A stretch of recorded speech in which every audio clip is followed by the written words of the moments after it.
March 8, 1963, the Golden Sands Hotel, Atlantic City. Sammy Davis Jr. walked through the marble lobby in his best suit, heading to the front desk to check into the penthouse suite he'd reserved for the weekend. The desk clerk looked up, saw Sammy, and his face immediately went cold. "I'm sorry, but we don't serve your kind here." Those 7 words hung in the air like a slap. Sammy had heard them before, but never in front of 200 other guests in the lobby. Never with such calculated cruelty. The hotel owner, William Hartwell, appeared from his office with a smirk on his face, clearly expecting Sammy to leave quietly. But what Hartwell didn't know was that Dean Martin was already on his way. And when Dean Martin decided to defend his friend, he didn't just win the battle, he destroyed his enemies so completely that they begged for mercy.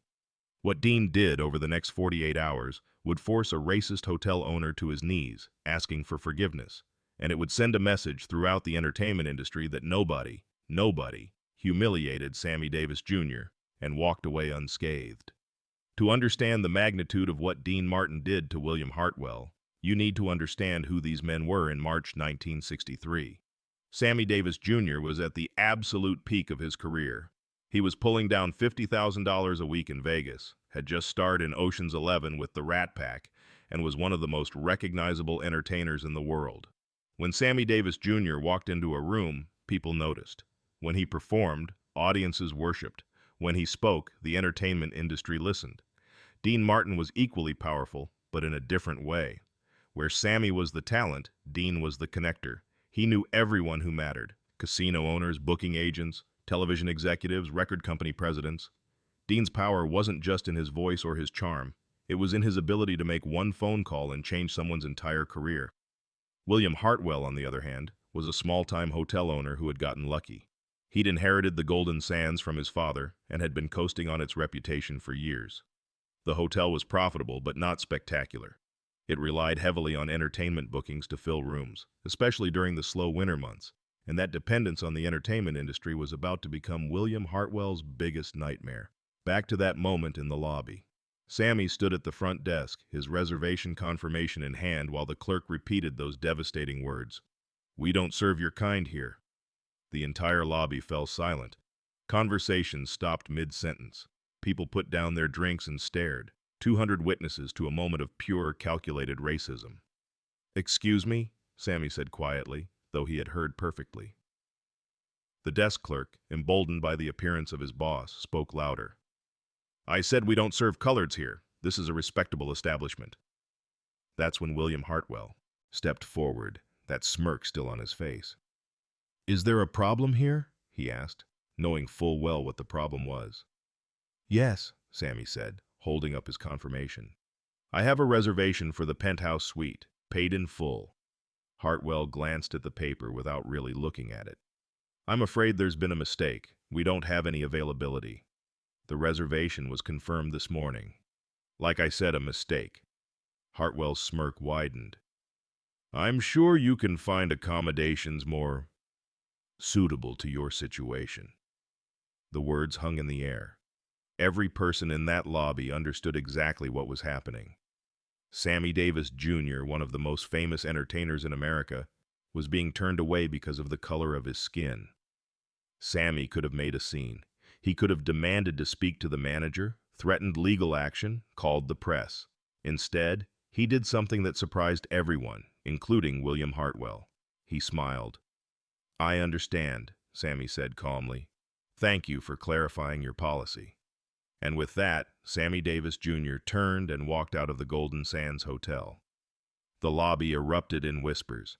Some guests were embarrassed by what they'd witnessed. Others were outraged. A few applauded quietly, thinking Hartwell had done the right thing. William Hartwell returned to his office, satisfied that he'd handled the situation perfectly. He'd maintained what he called the standards of his establishment, and he'd done it in front of an audience that would spread the word. The Golden Sands didn't tolerate mixing of the races. What Hartwell didn't know was that someone in that lobby had been taking notes, and that someone was about to make the most important phone call of Sammy Davis Jr.'s career. 20 minutes after Sammy left the Golden Sands, Dean Martin's phone rang in his suite at the Fontainebleau Hotel in Miami Beach. "Dean, it's Sammy." "Hey, Pally, how's Atlantic City treating you?" That's why I'm calling. I need to tell you what just happened. Sammy recounted the incident at the Golden Sands. He told it calmly, factually, without emotion. But Dean could hear the hurt underneath. What's the name of this hotel again? Dean asked. The Golden Sands. The owner is William Hartwell. And you're sure this is how it went down? 200 people saw it, Dean. He didn't even try to be subtle about it. Dean was quiet for a long moment. When he spoke again, his voice had changed. The casual, easygoing tone was gone, replaced by something cold and calculating. Sammy, I want you to check into the Claridge, tonight. On me. Order room service, see a show, have a good time. Dean, you don't have to... And Sammy, don't talk to any reporters about this. Not yet. Why not? Because I want to handle this my way first. After he hung up, Dean Martin sat in his suite for exactly 5 minutes, thinking. Then he started making phone calls. The first call was to Mo DeLitz, who owned several casinos in Las Vegas and had significant influence in Atlantic City. Mo, it's Dean. I need a favor. Sure, Dean, what do you need? Tell me what you know about the Golden Sands Hotel in Atlantic City, owner named William Hartwell. Small operation, not much to speak of. They book some entertainment, but nothing major. Why? Because today, William Hartwell made it clear that he doesn't want black customers in his hotel. Specifically, he humiliated Sammy Davis Jr. in front of a lobby full of people. There was a pause. He did what? You heard me. So here's what I need. I need you to make some calls. I need every entertainment booking agent in the Northeast to know that the Golden Sands is off limits. Any agent who books an act there will never book an act in any casino you have influence with. Dean, you're talking about ending this guy's business. That's exactly what I'm talking about. The second call was to Sam Giancana, a man whose power extended far beyond the entertainment industry. Sam, it's Dean Martin. I need you to do something for me. What kind of something? I need you to make sure that no major act, and I mean no major act, will perform at the Golden Sands Hotel in Atlantic City. Ever. What did they do? Dean explained the situation. When he finished, Sam was quiet for a moment. Consider it done. The third call was to Morris Levy, who owned several record companies and had connections throughout the music industry. Morris, Dean Martin, I need every artist you represent to understand that the Golden Sands Hotel in Atlantic City is persona non grata. Anyone who performs there loses their recording contract. That's pretty harsh, Dean. Not harsh enough. If you're enjoying these untold stories of how the entertainment industry fought back against injustice, hit that subscribe button and turn on notifications. We're uncovering the moments when celebrities use their power to stand up for what's right. Don't miss the incredible ending of this story. Over the next 6 hours, Dean made 17 more calls to television executives, to radio station owners, to nightclub operators in New York, Chicago, and Los Angeles, to booking agents who handled everything from jazz musicians to comedians to dancers. The message was always the same. William Hartwell and the Golden Sands Hotel had declared war on Sammy Davis Jr., and Dean Martin was declaring war back. By midnight, word had spread through the entire entertainment industry. The Golden Sands was radioactive. No agent would book acts there. No performer would take a gig there. No promoter would associate with them. But Dean wasn't finished. The next morning, Dean made his final call to Walter Winchell, the most powerful gossip columnist in America. Walter, Dean Martin, I've got a story for you. I'm listening. Yesterday, the Golden Sands Hotel in Atlantic City refused service to Sammy Davis Jr. in front of 200 witnesses. The owner, William Hartwell, personally humiliated one of America's biggest stars because of his race. That's a hell of a story, Dean. You got witnesses? 200 of them. Plus, I've got confirmation that this is hotel policy, not just one incident. When do you want this to run? Tomorrow. Front page. You got it. Meanwhile, William Hartwell was having the worst day of his business career, and he didn't even know why. It started at 9 a.m. when his entertainment director came to his office, visibly shaken. Mr. Hartwell, we have a problem. Jerry Vale's agent just called. They're canceling next weekend's show. What? Why? They said Jerry's not available, but I called around and Jerry's not booked anywhere else that weekend. So call someone else. That's the problem, sir. I've called 12 agents this morning. Nobody has any acts available. Not for next weekend, not for next month, not ever. By noon, Hartwell had heard from 6 different performers canceling upcoming shows. By 2 p.m., his weekend headliner had pulled out, citing scheduling conflicts. By 4 p.m., even the lounge singer had canceled. "What the hell is going on?" Hartwell demanded of his entertainment director. "I don't know, sir. It's like everyone in the business got the same memo at the same time." That evening, William Hartwell got his answer when Walter Winchell's column hit the newsstands. Hotel owners' racist humiliation of Sammy Davis Jr. sparks entertainment industry boycott. The column described in detail what had happened in the Golden Sands lobby. It named William Hartwell specifically. It quoted several unnamed industry sources, saying that the Golden Sands had become untouchable in entertainment circles. But the column also included something that made Hartwell's blood run cold. A quote from Dean Martin himself. "When someone humiliates my friend because of his race, they humiliate all of us. The entertainment industry has a long memory, and we take care of our own." The next morning, Hartwell's phone started ringing. The first call was from his bank, asking about the status of several upcoming payments. The second was from his insurance company, suggesting they review their relationship. The third was from his biggest corporate client, canceling a convention booking. By the end of the week, the Golden Sands had lost 60% of its bookings for the next 6 months. But Dean Martin still wasn't finished. He called Sammy. "How are you holding up, Pally?" "I'm fine, Dean. I saw Winchell's column. Thank you." "Don't thank me yet. We're just getting started." "What do you mean?" "I mean we're going to make sure this never happens to you or anyone else again."